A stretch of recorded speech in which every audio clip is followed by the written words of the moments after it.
So, everybody, I have a very special guest for you today. And I got lucky because he happened to reach out to me. We hadn't met before. And so I went and I started looking at what he did. And I went, whoa, this is somebody that we all need at some point in our lives. I promise, because we spend a little too much time sitting. We might spend a little too much time staring at our phones. And so a lot of things happen in life that cause our backs to have issues. And we have the gentleman who's going to, well, he created back intelligence. So thank you so much for being here with us today, Leon. Would you tell everybody a little bit about you and then let's dive in for him? Sure, yeah. Thanks for having me on, Kelly. I appreciate it. Yeah, so about me, I'm a professional ballroom dancer, and I've been dancing my whole life.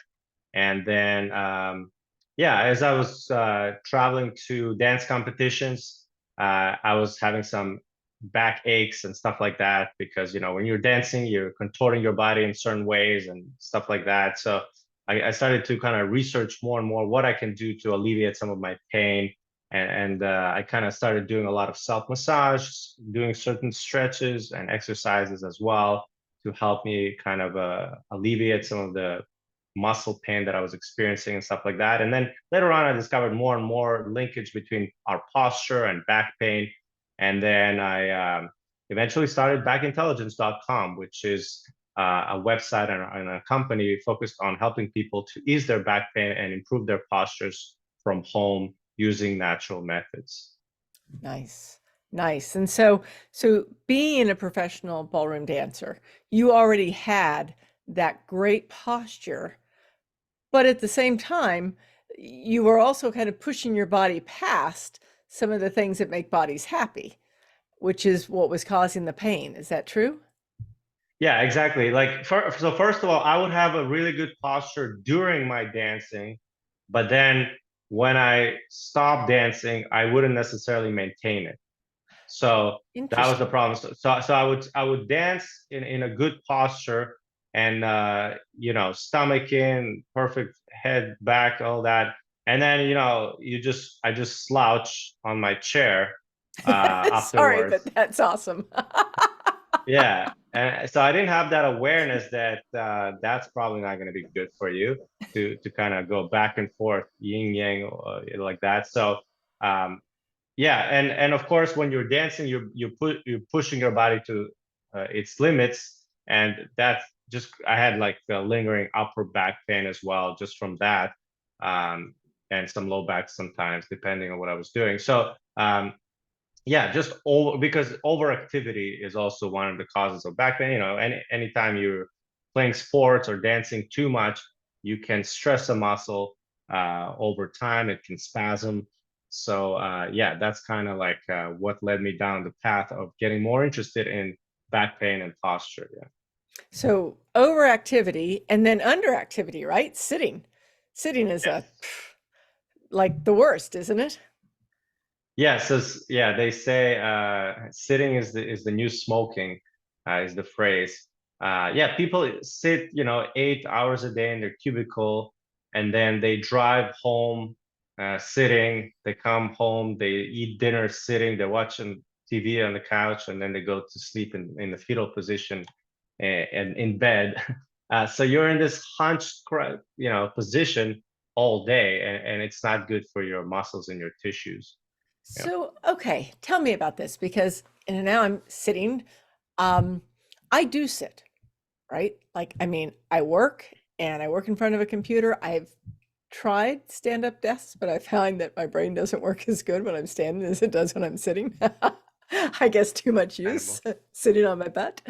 But so I sit for maybe, 5 hours a day, but I'm up and down, up and down, up and down. Is that enough for people to, just being up? Like I always tease that I drink a lot of water so that I always have to pee, right? That's what gets me up a lot. Is that enough to break that sitting cycle, or what should we be doing?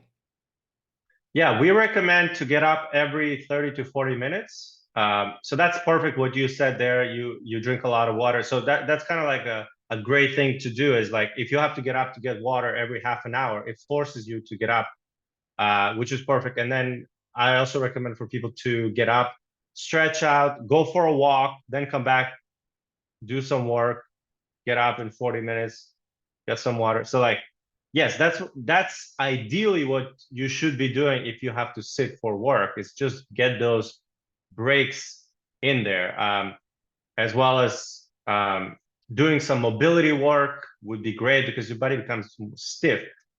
So that's one part of it. The other part of it is also how you're sitting, right? So there is a difference between sitting in bad posture and sitting in good posture as well. So, and we could talk about that too if you want. Yeah, no, let's talk about that because, I something interesting happened to me. I found it interesting. Probably nobody else, but to me it was. So I was away from my desk for 4 days. And Memorial weekend, I was away doing other things. So I'm up and down a lot, moving a lot. And I came back to my desk that following Monday or Tuesday, sat down to do something. I had to get something out really quick. So I sit down and I'm just knocking something out. And all of a sudden I went, oh my gosh, my shoulder and my arm is hurting. My shoulder and my arm hadn't hurt for 5 days. And I went, okay, obviously, this is not from the weights I'm lifting, but from the mouse I'm lifting, right? So tell me about that. I mean, tell everybody about that because I can't be the only one who all of a sudden comes back and goes, something's not right. So what you felt your shoulder from sitting?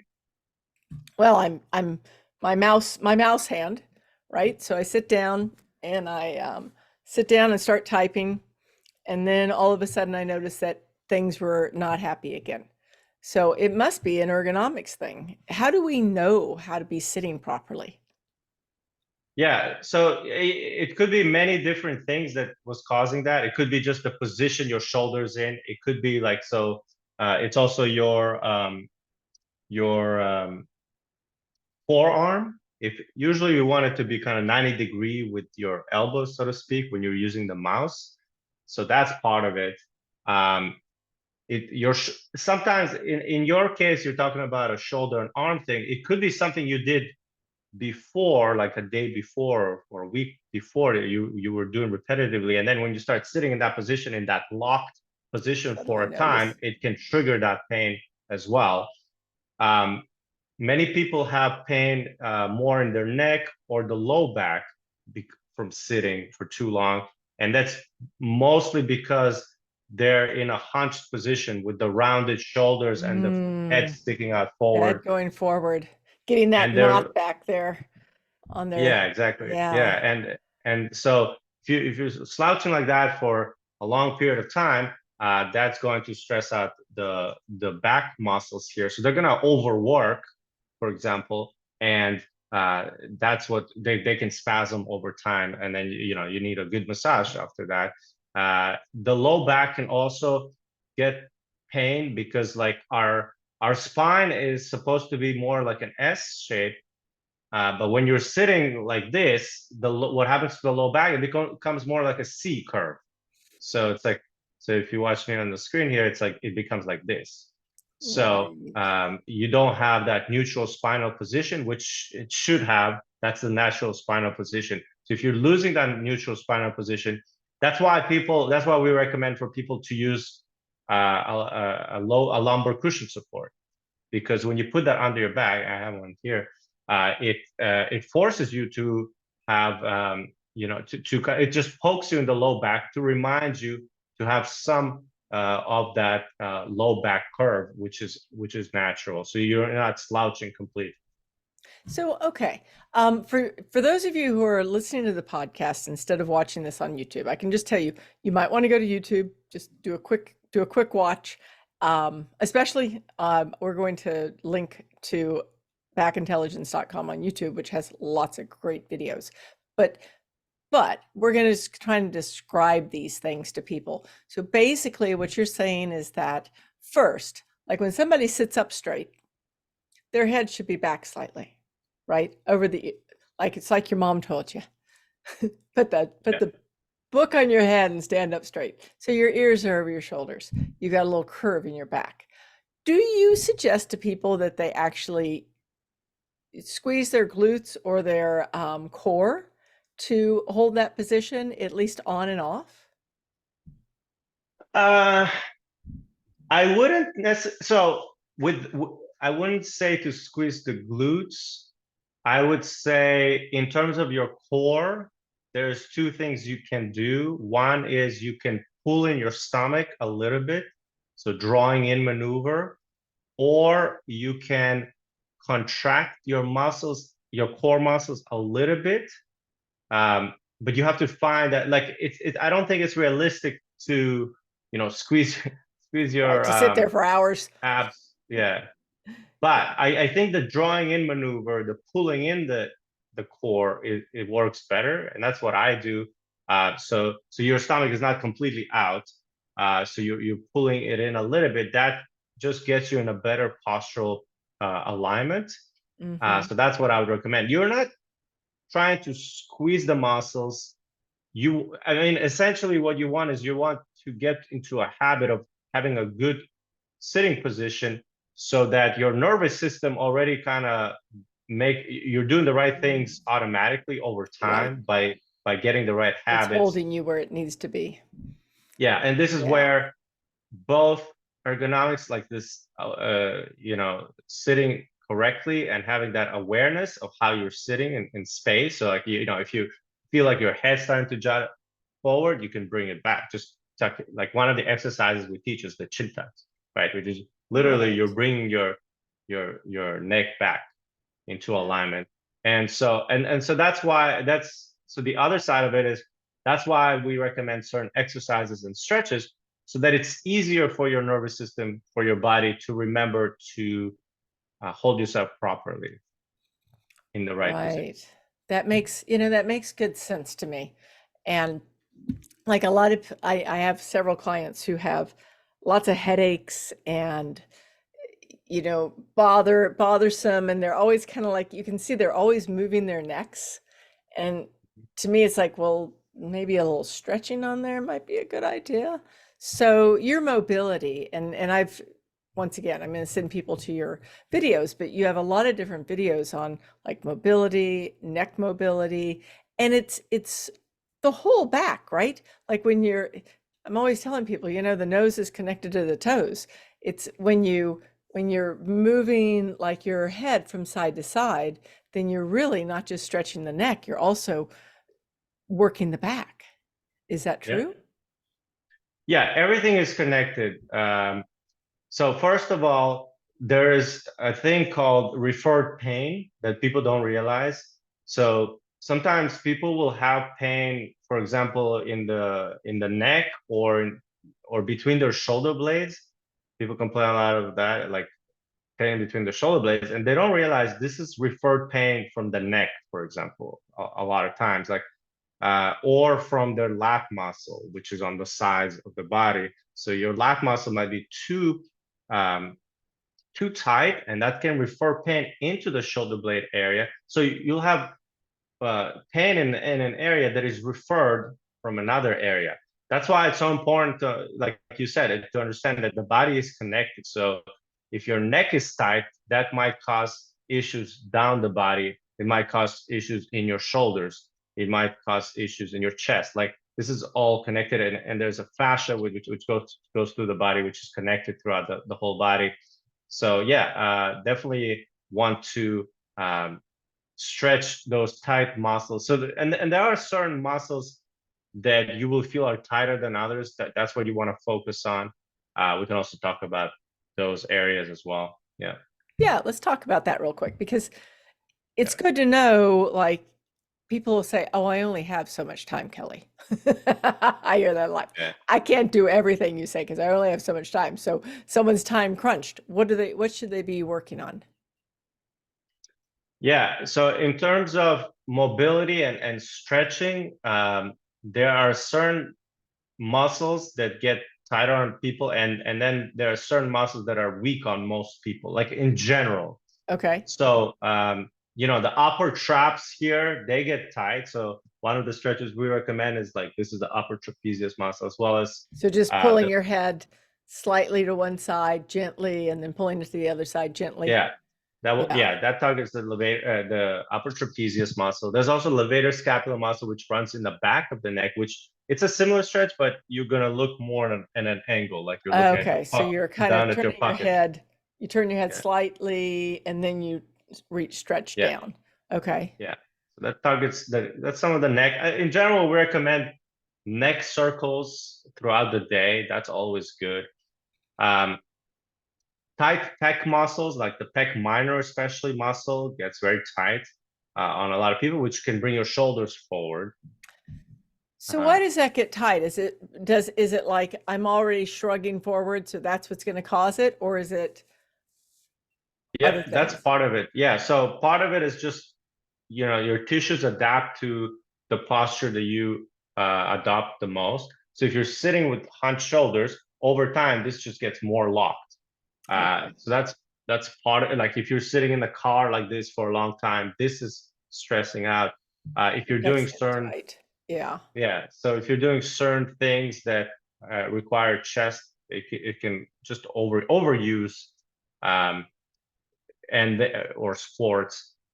And then another big muscle that maybe you know about, hip flexors or the psoas muscle. That one is a problematic muscle which can cause low back pain, and people don't realize how much that muscle, if you're not taking care of it, like in most individuals it's tight. It's too tight, it's overactive. So and there's some people online that talk about strengthening the hip flexors, and I'm like, I don't think, I mean, it's not that You maybe think some you don't need people, to strengthen that, it's plenty tight. yeah. So I think maybe there are some cases that maybe they need strengthening, but I would say for the majority of people, it's already overactive. And think about the way you're sitting, your hip flexors just get more shorter as well. So I would say most people need to stretch it and release this muscle. And when you release it, it's in the front, in the low back, here under the ribs, and going all the way down to connecting to your femur Okay, and wait. to your leg. Hang on just a second, because we've got to draw a picture for anyone's listening, because you're talking about going under the ribs for hip Yeah. flexors that are down at your hips, right? I mean, your hip flexors are basically the bend when you're sitting. Is that correct? No, no, the hip flexors are over here, and they go, so it's a muscle that it starts from here and goes all the way down, and it attaches into your inner thigh area. So the hip So flexors start under your rib cage or at your rib cage, and then they move down what we would think of as your, six pack or 12 yeah, pack abs, and then they move into the inner thigh. yeah, So how do people, it's I a mean, huge muscle, and yeah, it connects to your spine, to the spinal processes. So it connects to all the lumbar spine as well. So right. that's So it's why it's going through the such a, back, it's yeah, going through the yeah, front. Okay, so how do you yeah, yeah. stretch that out? So we have stretches that we've done. So the kneeling hip flexor stretch is one of the most common one. It's called the kneeling hip flexor stretch, so people can search that. It's also on our YouTube channel, where you're. I don't know if you know that one. You're sitting in a 90-degree angle with the knees, and then you stretch the back hip. That's how you get to it. It's hard for me So, to show it here. so your knees are bent underneath you? You want me to show it? I mean, I can Sure, try. you show it and I'll describe it for the podcast. Let's see if I This can will be show fun. it. We've never done this See before. if I can do it. All right, Wait. so now we've got, let's see. See if I can fit it in. So this is it. Can you see it? Okay. So basically, you've got one Yeah. leg that's 90 degrees in front of you. The other leg is down and a 90-degree behind you. Um, Yeah. so from Yeah. a And you're yoga stretching this one. standpoint, Yeah. You're yeah, stretching this. I can't think of the name of this pose for the yoga standpoint, but if you think about it, what you're doing is you put one leg in front of you, you've got a 90-degree, and you're kneeling on your other knee, and then you're going to move that hip forward with your leg that's down flat, and you're going to Yeah. stretch that. Yeah. Okay. Now you don't want to move too much forward. We recommend squeezing the Okay. glutes You're gonna that squeeze the glute. and that right away starts to release this right here. Interesting. Okay. Yeah. Okay. So we are going to link to all these videos, not just not our video, but all the Yeah. videos on back Uh, intelligence. yeah, Okay. that one we have a dedicated videos, and we but that's a muscle that if it's too tight, if it's too overactive, then it triggers low back pain because so it tilts your pelvis, so your erector spinae muscles, the back muscles, they turn on. So a lot of people have low back pain, muscular pain, not realizing that if they just release their psoas, that would take care of a lot of their issues. So that would be the first step to start with if you have low back. No, and when you release your psoas, that's like that muscle that's way, way down there, and you've got to really dig into it, or can you do it with the kneeling stretch? So you could do both. You could do stretch and you can do self-massage. So self-massage is the other thing you can do. Um, you can find something. There's tools out there that people sell, like what is it, the Soul Right, and there's tools out there that you can like dig into it because it is, yeah, it's a deeper muscle. It's behind your abdominal muscles, and so yeah, you can dig into it. Sometimes when you go to a physical therapist or a chiropractor, they will themselves try to release this muscle for you, or a massage therapist as well could do it for you, or you could do it yourself with, you could take a ball, a massage ball. Like I've done things like this where you take a massage ball and then you take a kettlebell on it and you press, and you're lying on the floor, and it works. We're going into a little S&M here now, guys. You've got to have the masochistic streak to do this. I know because I have used some of those things before to try and get in there. So you grab the ball, you put it on your psoas, you take the 50-pound kettlebell, and then you roll it around. Yeah, and then you're literally just pressing it. The kettlebell is just for weight so that you can dig into it, and that's it. And you just hold it, and it's, yeah, that's one way of doing it. I love it. People have heard me say use trigger balls, but they've never heard me say like use trigger balls and and the kettlebell together. That's awesome. So, okay. So back and what that's going to do really, and I know this for a fact, it's going to release that lower back and you're going to feel better, especially because so often we just assume, going back to exactly what you said earlier, that where the pain hurts is where the pain is. And that is not true half the Yeah. time, probably, right? Depending upon what's really hurting. So, so you have some different, I'm not going to call them techniques. You've got different ways of showing people how to look at what's going on with them and then figure out what's wrong. True. So they can watch one of your videos and they can go, oh, you know what? My hands don't all go up against the wall, or my wrist flops forward, or whatever it is. And once you look at that and you can understand a little bit of what's going on with your body, then you can start looking at some of the other videos and suggestions that you have to actually take somebody from this isn't working to, oh my gosh, I'm starting to get relief. So before we jump into, like you telling some of the different ways that people can reach you, tell me this.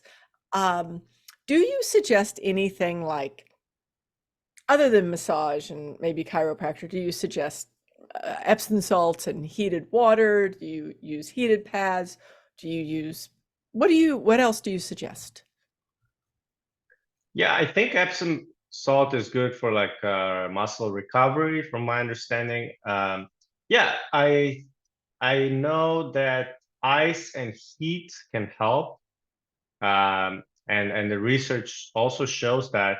It's just that you need to know when to use those modalities.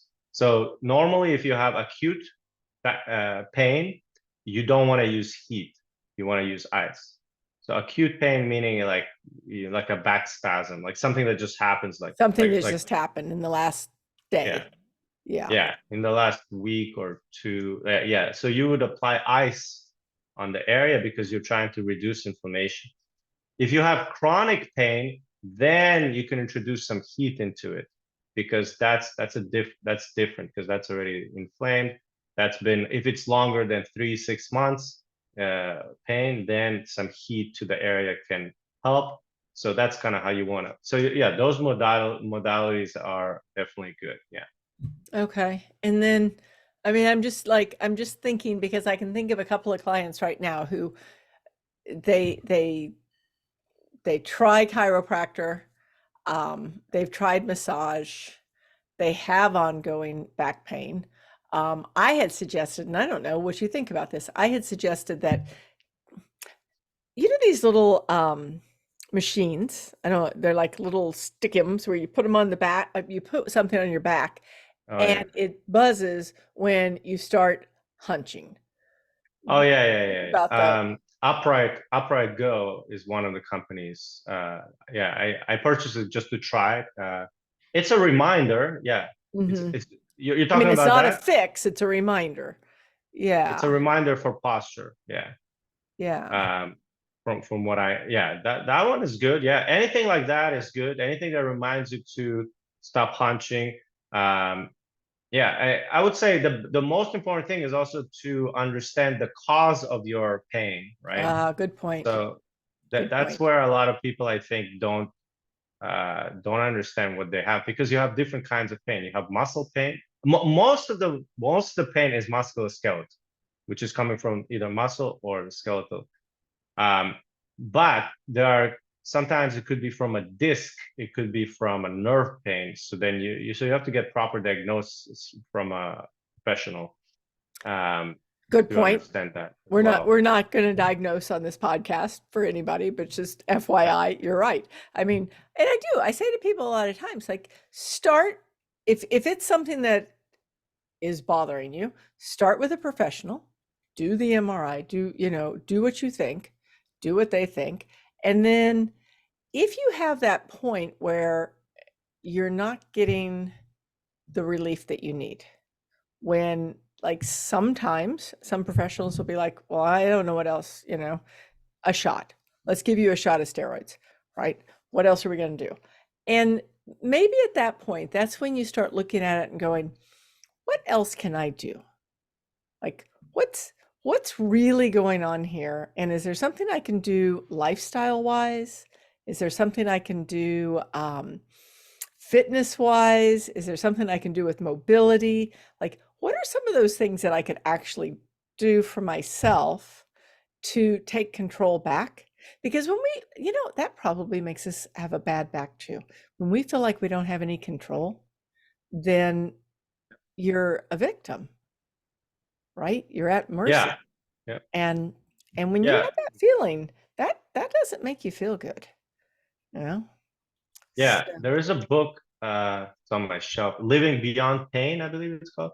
I had interviewed the author. So that the book, there's a lot there that talks about the psychological health, and stress also plays a huge role in chronic back pain. So, and there's a lot of research showing that depression and anxiety also correlates with low back pain, or with back pain. So yeah, how you breathe, your relationships, your lifestyle, like you said, all those things correlate and can cause pain, especially chronic pain. So you do want to take a holistic look at what you're doing. That's why, yeah, that's what we try to also talk about a lot, is the holistic approach. We talk about psychological health, talk about the physical things you could do. All those things are important to address if you want to really alleviate that pain. And the other thing I wanted to, you reminded me of, is to understand your pain triggers. So those people that you talk to, you said you talk to a lot of people and have pain that doesn't go away. They have to understand what is causing them to feel that pain, and then, because if you stub your toe, if you get up in the morning, you stub your toe, it's gonna hurt, and you're sensitizing that area. And if next day you might stub your toe, you might stub it just slightly, but right, because not it's as already hard. sensitized, Right. it's already sensitized, your nervous system is sensitized, you're gonna feel that pain again, more pain. So, and then next time you just touch it and it might go to pain. So that's called sensitization. So what you want to do is desensitize. So you have to figure out, that's where pain triggers are important. So let's say every time you notice that every time you open a door, you feel like your low back pain is getting triggered.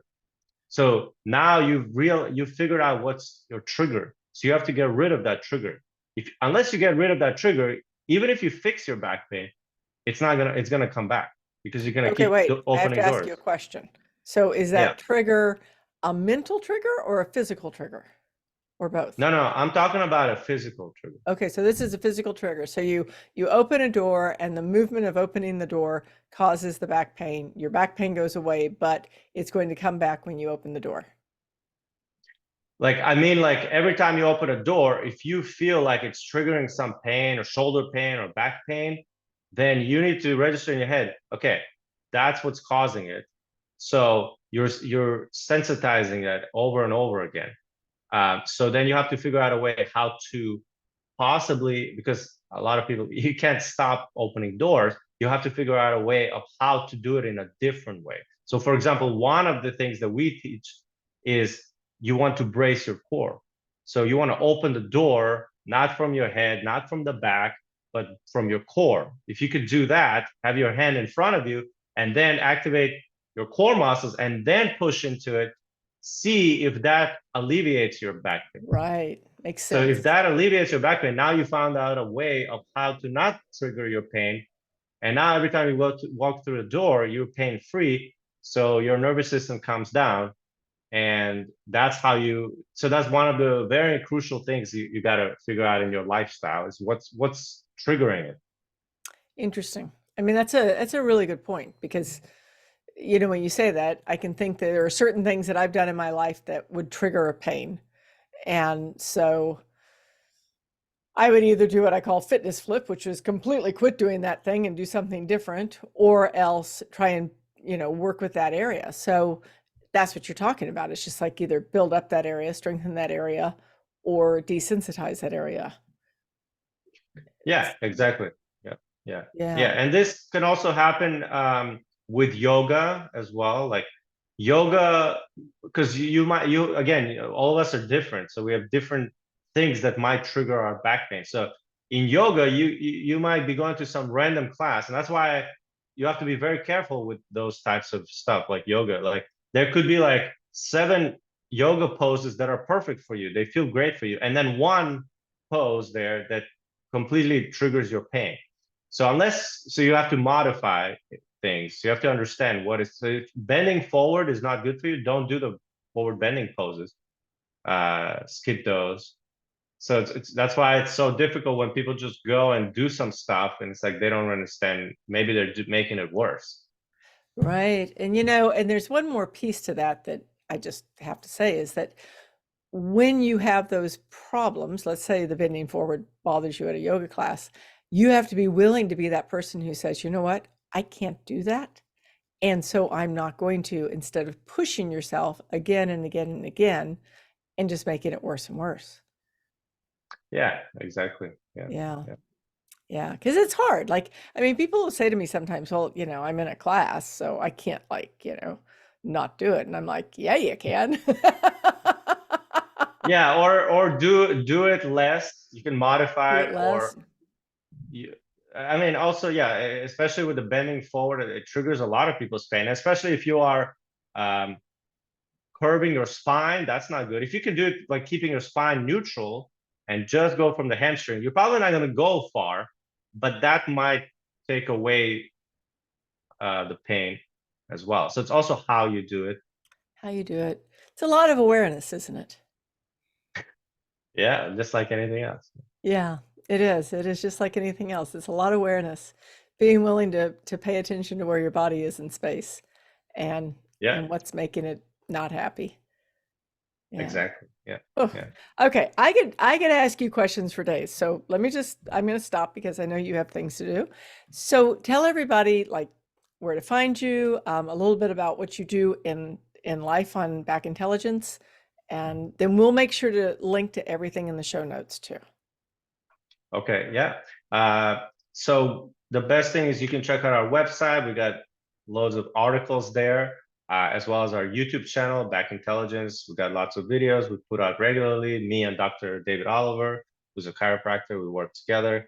As well as we also offer premium online courses. Right now we have the posture fix and the low back fix. So you can check those out as well on our website. That's pretty much it. Yeah.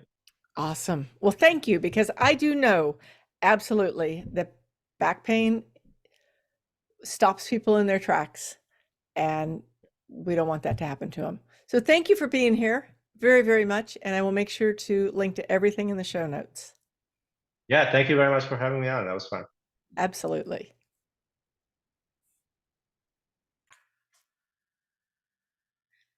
So you meet the coolest people online. And recently, I got the opportunity to meet Leon Turetsky, who is a professional ballroom dancer. He's a corrective exercise specialist, and he's a certified personal trainer. How I met him was he has a company called backintelligence.com. I had a client who was having some back issues. I stumbled on what he was showing and I went, whoa, this guy has some great stuff. All right, Brad, I'm going to say that one again. Hello, and how are you today? I want to tell you, you meet the coolest people online. So I have a very special guest today. His name is Leon Turetsky, and he's a professional ballroom dancer. He's a corrective exercise specialist, and he's a certified personal trainer. I found him because of his company, backintelligence.com. One of my clients was having some back pain, and I happened to be looking around to see if I could help her somehow, stumbled on what he's doing. He is spot on so much of what he's teaching that I thought, you know what? I need to introduce him to everybody. So thank you for being here, and I can't wait for you to meet him.